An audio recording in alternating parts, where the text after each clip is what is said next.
Okay, think about those cities, the ones that just pop into your head. Like Paris, you see the Eiffel Tower, right? Or New York, the Empire State Building. Yeah, iconic landmarks. They define the place almost. Exactly. They're more than just buildings. And today, we're diving into another city like that. One that's famous for its color, this unique pink hue. It speaks of royalty, history, careful planning. Jaipur, India's pink city. Yes. And we've pulled together some really great sources for this deep dive. We've got articles, notes, basically looking at its history, the culture, architecture, all the key stuff that makes Jaipur, well, Jaipur. Right. And the goal here is for you, the listener, to get a really good feel for what makes Jaipur so special, why people are so drawn to it, but, without it feeling like a lecture. Just an engaging exploration. Ready to jump in? Absolutely. Let's kick things off with where it actually is. Location's important here. It really sets the scene. Good point.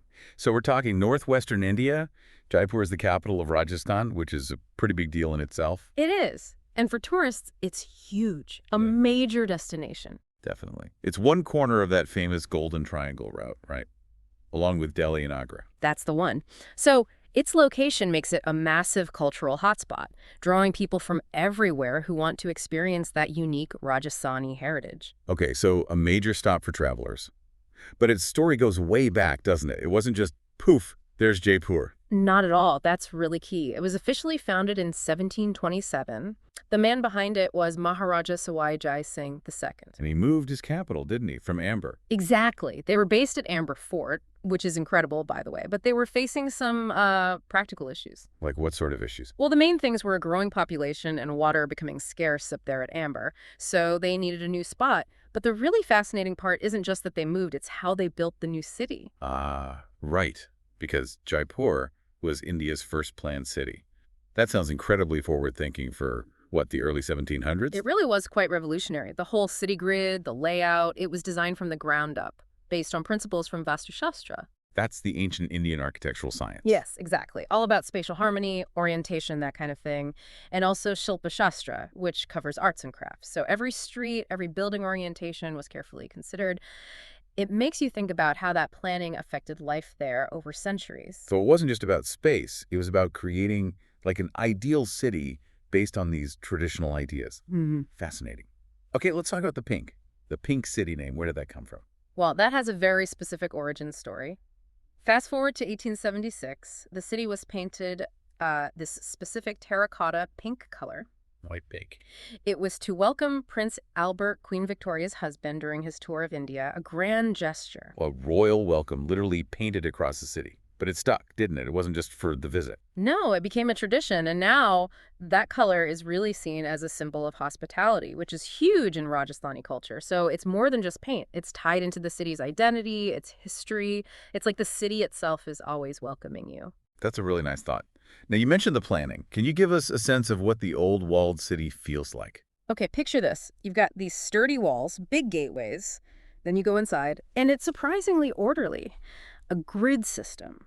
Wide streets, crossing at right angles. It really shows off that initial planning we talked about. Makes it pretty easy to find your way around, even now. And the buildings themselves, they all have a similar look. Very much so. That's the other key thing. Whether you're looking at the markets, the palaces, temples, even houses in the old city, you see pink sandstone everywhere. That consistent material, plus the color, creates this really strong, unified look. It's quite striking. Shows the founder's vision paid off. Wow. Walking through that must feel really immersive. Okay, let's talk highlights. The absolute must-sees. Amer Fort has to be near the top. Oh, definitely. UNESCO World Heritage Site. And it's visually stunning, this blend of marble and sandstone, just beautiful. And inside, you absolutely have to see the Sheesh Mahal. The Hall of Mirrors. Exactly. The mirror work is just intricate, doesn't even cover it. The way it reflects light is incredible. Makes you really appreciate the craftsmanship back then. I can only imagine. Okay, then there's the city palace, right in the old city center. Yep. And what's really cool about the city palace is that part of it is still lived in by the former royal family's descendants. Wow, really? Yeah, so it's like living history. You can feel that connection to the past. Architecturally, it's a mix. You see Rajasthani styles, Mughal influences. Yeah. Reflects the history of the region. A palace, still partly in use by royalty. Amazing. And then Hawa Mahal, the Palace of Winds. Even the name sounds cool. It does, doesn't it? And the building itself is so unique. That facade looks almost like a giant honeycomb.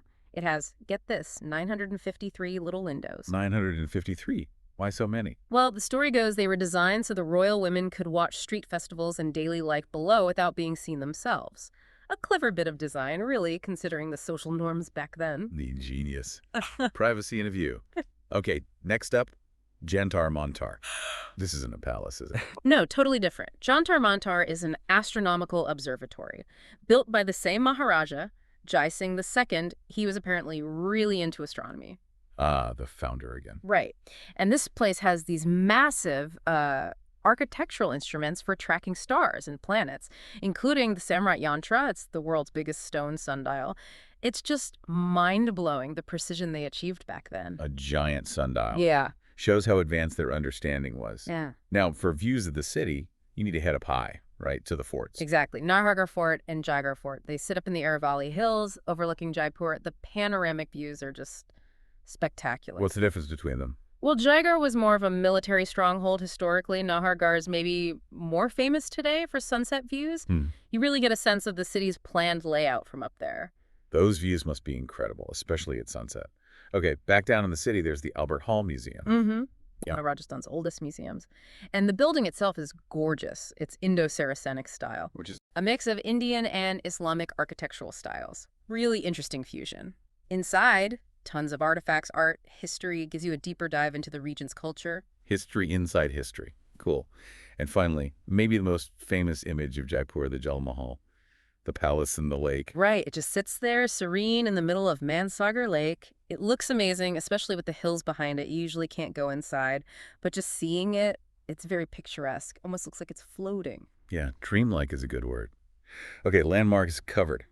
Let's switch gears to something else Jaipur is famous for. Yeah. Shopping, markets, handicrafts. Oh, absolutely. If you're after jewelry, you have to go to Johari Bazaar. It's famous worldwide for kundan work that's uncut gems set in gold, and meenakari, the colorful enamel work you often see on the back. Really beautiful, intricate stuff. Sounds gorgeous. What about textiles, pottery, that kind of thing? For that, head to Tripolia Bazaar or Bapu Bazaar. You'll find block-printed textiles, those colorful leather shoes called jutis, and Jaipur's signature blue pottery. Plus, loads more bandhani tie-dye, mirror work, marble carvings, metal art. You could spend days just exploring the crafts. Sounds like a shopper's paradise, Yeah. honestly. All that exploring and shopping would make anyone hungry. Yeah. What about the food? What should you eat in Jaipur? Okay, number one. You have to try dal bati churma. It's the traditional Rajasthani dish. You get lentils, baked wheat balls, and this sweet crumbled wheat thing. It's hearty, super flavorful. I've heard good things. What else is a must-try? Definitely try givar. It's like a sweet disc-shaped cake. Then there's mawa kachori, which is filled with sweetened milk solids, and piyaz kachori, the savory version with spiced onions.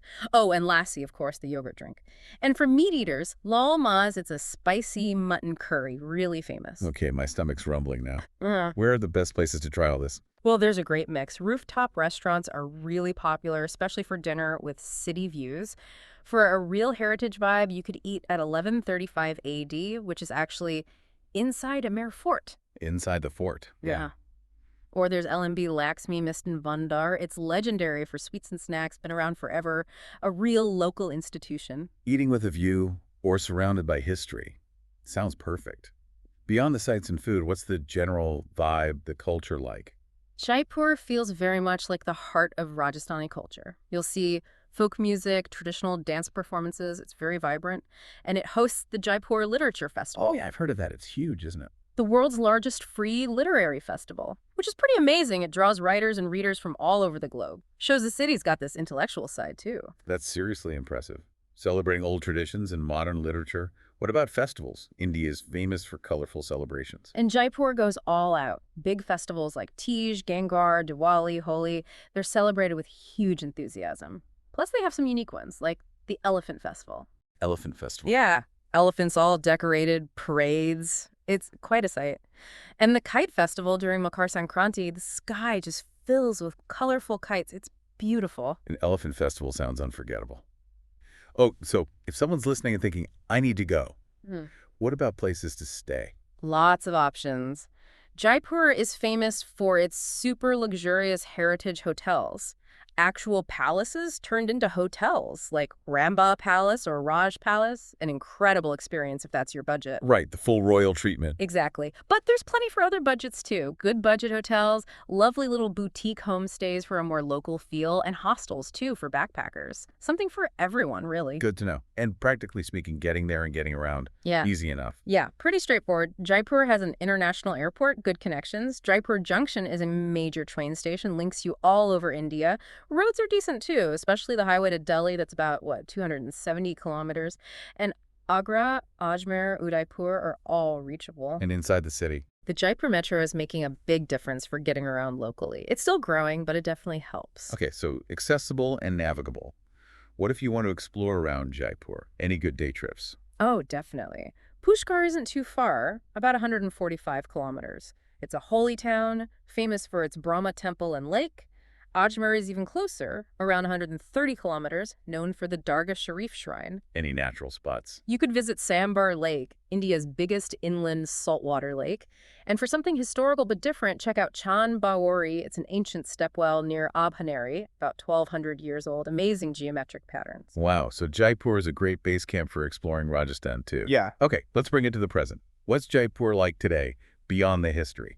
It's this really interesting mix, deeply traditional, but also buzzing with modern energy. It's growing fast. Education, IT, and tourism obviously are huge. So developing but trying to keep its character. Exactly. There are smart city projects, infrastructure upgrades, but always with an eye on preserving that unique heritage, the architecture. It's a balancing act. And education.